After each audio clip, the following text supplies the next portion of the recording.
I had insight while I was introspecting here. I had insight into how mind and self creates meaning, knowing, and suffering.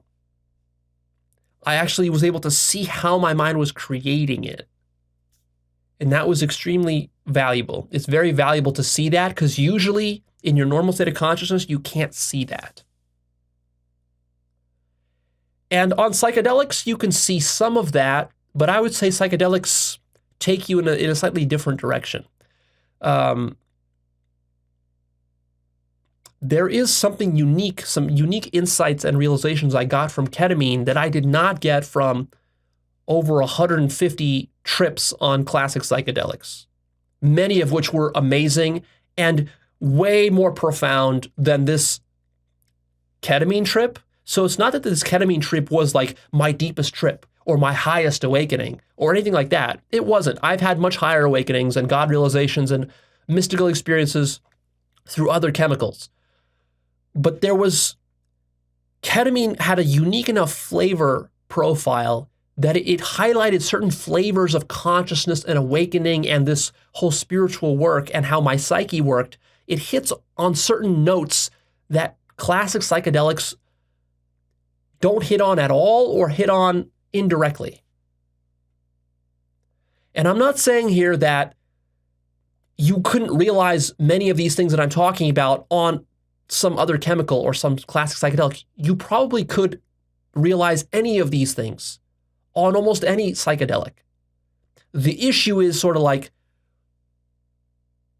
certain chemicals just like hit you with certain facets of awakening and spirituality in more prominent ways. In the same way that, your tongue, you can put different foods on it and that food will, even though most food consists of sweet, sour, salty, umami flavors, there's only like 5 different basic flavors, spicy. There's only like 5 basic flavors, but each food hits your tongue receptors in a different way and highlights different aspects of the sweetness, the saltiness, and the different combinations thereof, right? There's a lot of variation in food, even though there's like only a few basic type of taste receptors. So I find it's the same way like with the mind or with the brain and these chemicals. There's not that many different facets of awakening and spirituality and how your mind works, but at the same time, there's multiple dozens of them, and you can hit them from different angles, and you can explore them, and you can go into them at different lengths. There's different degrees of sourness, for example. Something can be a little bit sour or like ridiculously sour, and you don't really appreciate what sourness is until you feel and explore all the different variations of sourness and even how it combines and connects with sweetness and saltiness and all this. So that's kind of what's happening here. So I think there's something valuable about this ketamine experience, even though I've basically touched upon all these different facets in previous work that I've done through tripping and meditation and so forth. I would say that ketamine gives you a sense of what depersonalization disorder and derealization disorder might be like. It does feel that way. A lot of times people complain when they have a depersonalization or derealization disorder, they actually complain that they're suffering. So in that sense, ketamine isn't like that because there's no suffering. In fact, it's the opposite of that. So maybe it's not fully the same as depersonalization, derealization. Maybe it is more just like sort of a classic Buddhist awakening. It's simple, it's stark, it's Zen-like. It's not very mystical or imaginative. And then after a few hours, it basically goes away. But I was left with a pleasant afterglow, that lifting of depression and low-grade anxiety and just kind of like a joy and sort of freedom from your own mental bullshit and monkey chatter. That was like an afterglow that stayed with me for a couple of days. And then, of course, what happens is that because you're back in normal life, your normal mind comes back, your symbolic reasoning all comes back online.